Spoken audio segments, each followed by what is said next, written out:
kalau harga ini tahun kemarin Pak Masuri 19.000, ada kemungkinan besar tahun ini akan naik. Nah, dijawab sendiri sama Pak Masuri ya, akan naik. Jadi tidak ada yang perlu diragukan di Porang itu sebenarnya.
Program Porang adalah sebuah proyek role model komoditas unggulan dalam meningkatkan penghasilan petani.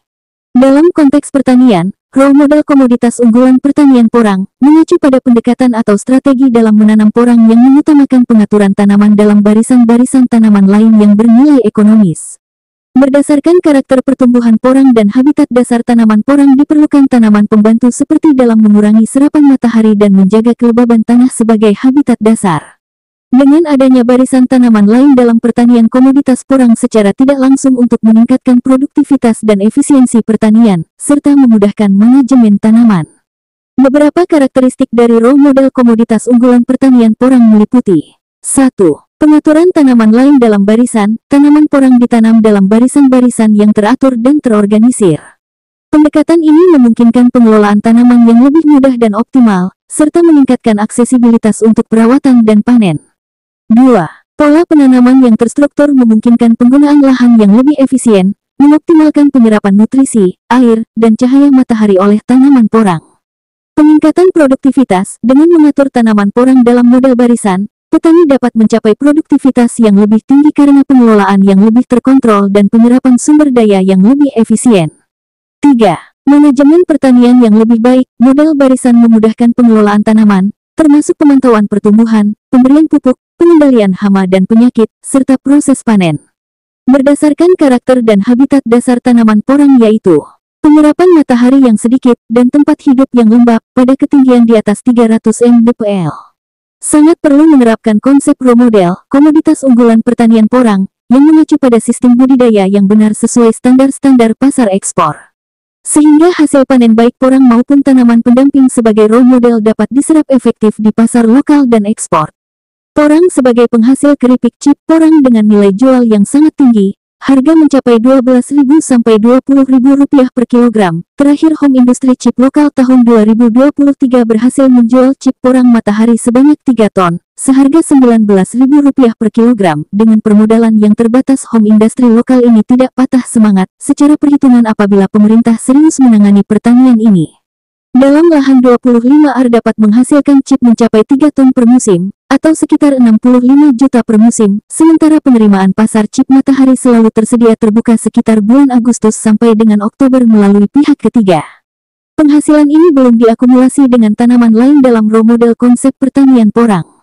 Ketika pertanian ini dilakukan dengan konsep dan role model yang benar, SOP dan GAP, sesuai aturan pemerintah, maka tidak menutup kemungkinan kita sendiri akan buka keran ekspor langsung dari daerah kita tanpa perantara lagi. Berikut beberapa tanaman ikutan yang menjadi role model dalam pertanian porang berdasarkan waktu. Jangka panjang. 1.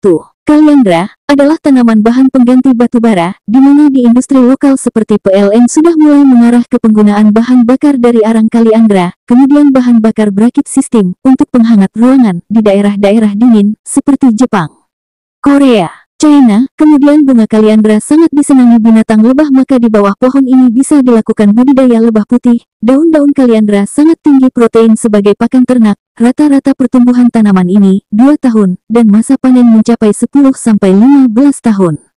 Dengan frekuensi panen sepanjang tahun, dengan pola panen pilih. 2. Tanaman balsa adalah bahan baku industri mebel berkualitas tinggi, bahan desain interior pesawat terbang, aeromodeling dan interior mobil mewah seperti Mercy dan Mercedes, dengan karakteristik ringan, lentur dan kuat, dapat tumbuh di segala jenis lahan. 3. Alpukat pameling. Tanaman buah alpukat pameling merupakan varietas alpukat yang memiliki ciri khas buahnya yang besar, berdaging tebal dan memiliki rasa yang lezat, berat mencapai 2 kg per biji, adalah varietas unggul yang banyak dibudidayakan di Indonesia, terutama di Jawa Barat. Pasar untuk alpukat pameling cukup baik, ketersediaannya yang relatif stabil. Buah alpukat pameling memiliki potensi untuk dipasarkan secara lokal maupun diekspor ke pasar internasional seperti Amerika dan Australia. Adapun tanaman jangka pendek 1. Tanaman tomat, lombok, dan sayur-sayuran, pada saat ini kita banyak menyuplainya dari luar daerah yang secara kualitas lebih baik. Dengan permintaan konsumen dompu yang sangat tinggi menyebabkan tanaman ini didatangkan dari berbagai daerah. 2. Tanaman herbal. Umum disebut sebagai tanaman obat-obatan, padahal bahan-bahan herbal banyak dipakai sebagai bahan bumbu makanan yang sangat mendominasi makanan-makanan lokal dompu. Jangka menengah. 1. Palawija. 2. Kacang-kacangan. Dalam pelaksanaannya, program ini dihadapkan pada beberapa kendala-kendala diantaranya. 1. Sumber daya manusia yang dengan tingkat pemahaman terhadap pertanian ini yang sangat minim, terutama di tingkat kebijakan bidang dan OPD terkait. Serta dukungan anggaran yang terbatas termasuk perumusan anggaran yang tidak komplit, petani yang sekedar ikut-ikutan sebagai petani hore-hore semakin memperburuk masa depan tanaman ini di dompu. Padahal peluang pasarnya yang sangat besar dengan harga yang baik. 2. Para OPD, bidang dan seksi di awal tidak mengkaji ulang dan menelaah lagi dengan baik pertanian unggulan ini, dengan melibatkan para perumus konsep role model komoditas porang.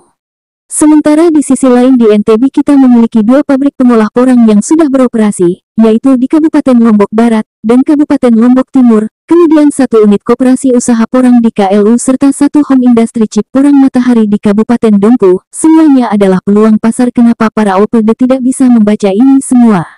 Pabrik porang di daerah Jawa dan Sulawesi juga banyak, namun tidak dilakukan komunikasi dan konektivitas dengan masif pada tingkat kebijakan nasional. Indikasi terganggunya kebijakan pertanian porang kita adalah, hanya ada 2 jawaban, yaitu 2 poin di atas. Permasalahan utama bukan pada produknya. Koneksi lain yang dapat saya tampilkan untuk para petani dompu adalah koneksi buyer. 1. Padi porang Indonesia, ekspor. 2. Home industry, lokal. Demikian info singkat konsep dasar porang dompu dan pasar yang tersedia. Hormat saya, Edi Mantaha, Esmat, Eskom. Edi Muntaha, TI, BSC, Ketua Harian Aspeporin Kabupaten Dompu.